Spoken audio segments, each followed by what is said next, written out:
Bien, bah, écoutez, je suis particulièrement heureux et fier de pouvoir célébrer votre mariage. Hein. Donc, je vais vous lire un petit mot avant de procéder à la lecture des articles du Code civil, conformément à la loi. Alors, un petit mot, hein. Hier, il y avait le mariage de la princesse de Monaco. Donc aujourd'hui, on peut dire quelque part qu'on va procéder au mariage de la princesse de Montbéliard. Donc,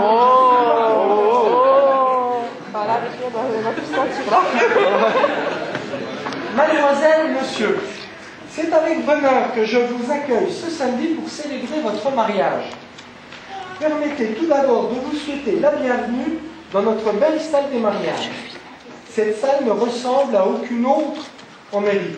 Elle est le témoin privilégié de l'histoire de tous ceux qui sont venus y vivre un moment inoubliable, celui de leur mariage.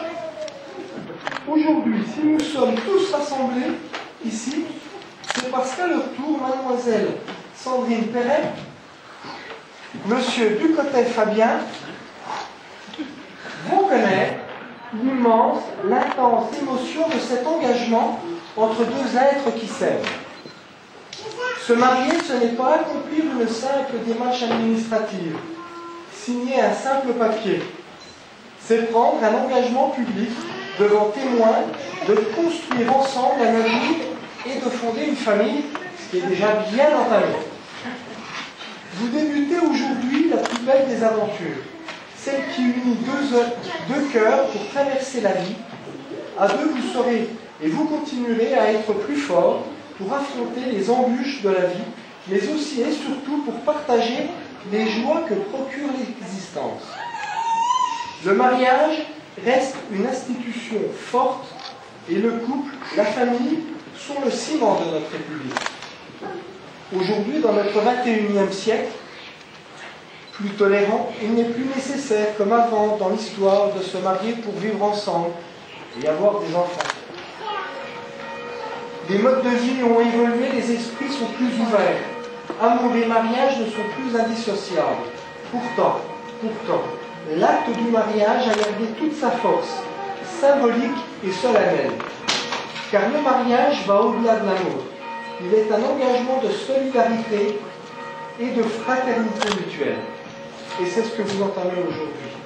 En vous mariant, c'est un message d'espoir que vous adressez à vos familles, ainsi qu'à nous tous.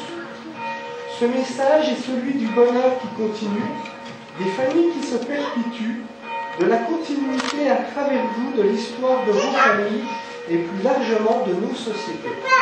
Il vous lie à vos ancêtres comme il nous conduit vers l'avenir. Se marier, c'est se projeter en avant avec confiance et détermination. Vous bâtissez votre avenir et celle de vos enfants, et cette cérémonie, en ce moment, est un moment fondateur.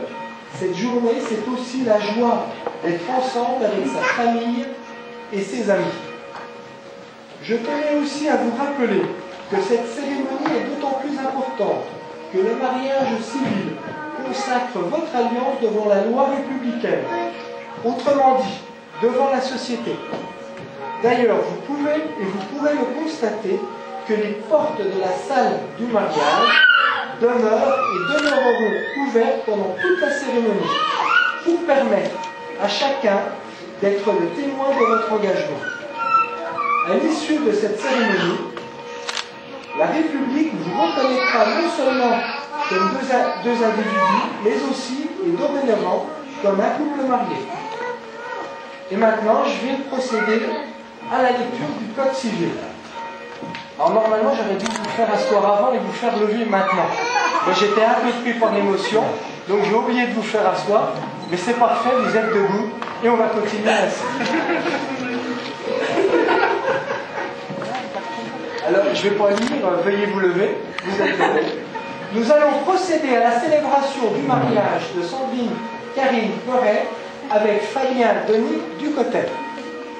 Conformément à la loi, je vais vous donner lecture des articles 212, 213, 214, 371-1 et 215 du Code civil. Article 212. Les époux se doivent mutuellement respect, fidélité, secours et assistance. Ah. Ça commence déjà.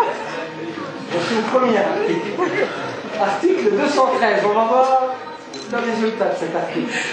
Les époux assurent ensemble la direction morale et matérielle de la famille. Ils pourvoient à l'éducation des enfants et préparent leur avenir. Ça va. 371-1. L'autorité parentale est un ensemble de droits et de devoirs ayant pour finalité l'intérêt de l'enfant. Elle appartient au père et mère jusqu'à la majorité ou l'émancipation de l'enfant pour le protéger dans sa sécurité, sa santé et sa moralité, pour assurer son éducation et permettre son développement dans le respect dû à sa personne. Les parents associent l'enfant aux décisions qui le concernent, selon son âge et son degré de maturité. Article 214. Si les conventions matrimoniales ne règlent pas la contribution des époux aux charges du mariage, ils y contribuent à proportion de leurs facultés respectives. Enfin, article 215. Les époux s'obligent mutuellement à une communauté de vie. Ces dispositions entendues,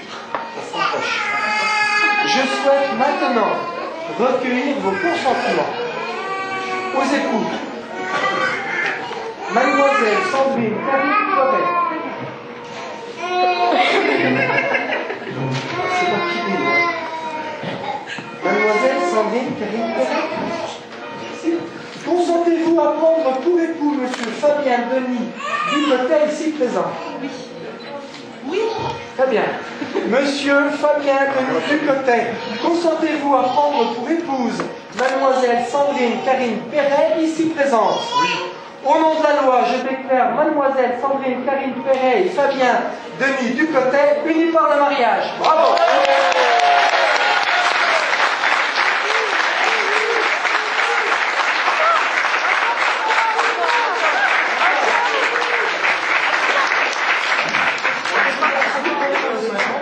Échanger les alliances. Ne t'inquiète pas, je veux pas que tu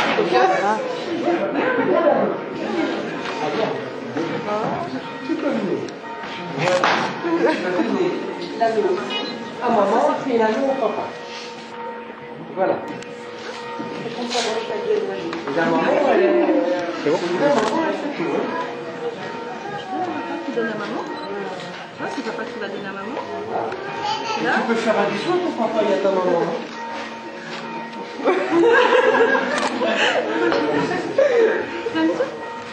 Non, il n'y a pas envie.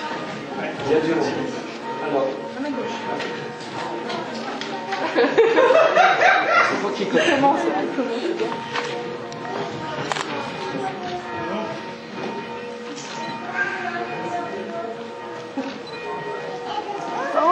C'est rentré? Ah ouais. Alors, conformément à la loi, il me reste à présent à vous lire les articles de l'état civil, procédant à votre mariage.